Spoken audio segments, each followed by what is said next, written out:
Story. Once Story. upon a time. Time. Once, I read a book that changed my life. And no, it isn't this Bible. It was a book that I'd read as a child, and it left a really long lasting idea to press flowers because I'd never seen anything like it done before. And from what I could tell, it looked like it followed the pattern of egusi. You picked it up, you put it out to dry, and then you made a pot of soup.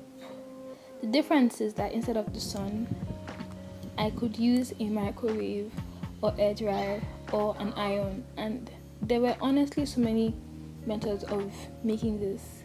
And now, 80,000 years later, I'm trying it.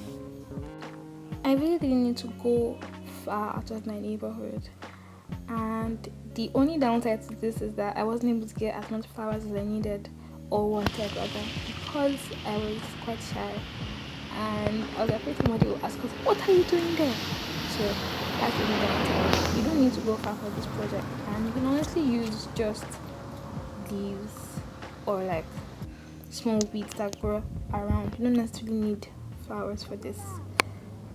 For this project, you need scissors, a ruler, tweezers, cardboard or any paper or hardboard that you have, glue, and of course, flowers. So you need to put your flowers between pieces of paper. I use paper plates for this, and then you want to put it under a heavy plate in your microwave. I think it's best to do this for 30 seconds in 3 sets so that your flowers don't burn. Early the next morning. I made my chipboard 12 by 12 inches because it just seemed very convenient. I got it from Artworld a while back to use for certain projects but never got around to doing it. Then after measuring it, I cut it up using a knife I also got from Artworld. To make the actual collage, I had printed some of my pictures on paper and I made the whole picture thing using Canva. Then I also had this bag where I kept some of my papers that I thought were pretty and could be used in future projects.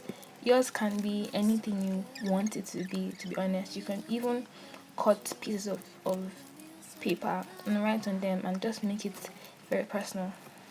20 minutes later.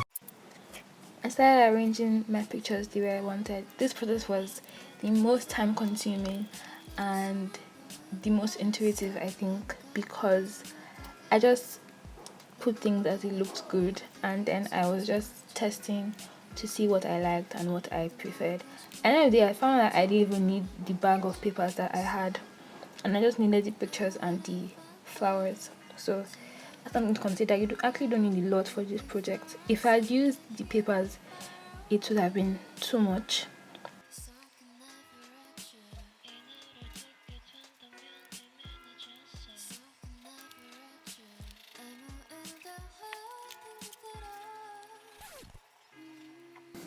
The process of getting the idea and then executing it reminded me a lot of my experiences so far. Very often, I have an idea and it's usually a big one. And very often, I am unable to execute it for many reasons, mostly because of the excuses I give myself. With ideas like this one, I need to go out and then source the material, and the energy to source it is really the tricky part because sometimes ideas are just far better in your head, and then getting from the point where you need to actually go out and do it is the point that's really important. I don't like to leave my comfort zone, and honestly, that's the biggest reason I do not execute it because it's usually very scary, and things like getting poked by something or what people will say typically stops me.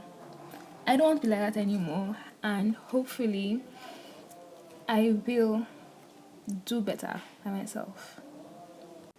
During this project, I did get tired and I literally left the first batch of flowers for over a month. This video was supposed to be filmed in May, and the thing was that I just needed to start it because motivation for me often occurs in the process of doing the thing, and I often have to pause and then continue almost all of my projects. In moments like this, I think about how a fruit of the Spirit is gentleness and patience. It reminds me that I also need to extend the same virtue to myself, the way I'm trying to do to other people, and just to my creative process. Because I find that when it takes you a while to get into the swing of things, you end up being quite hard on yourself. Another thing is that I remember that Jesus Christ is the person who gives strength, and the Holy Spirit is called the energizer.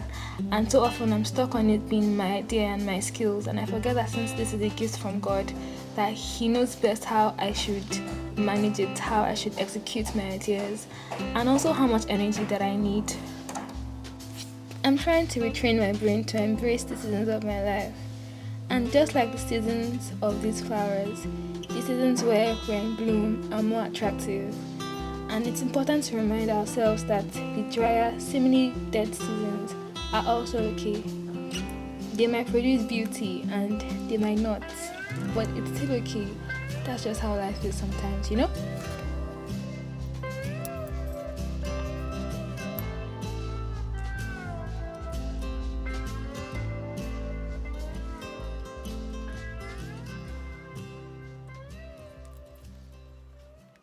One eternity later.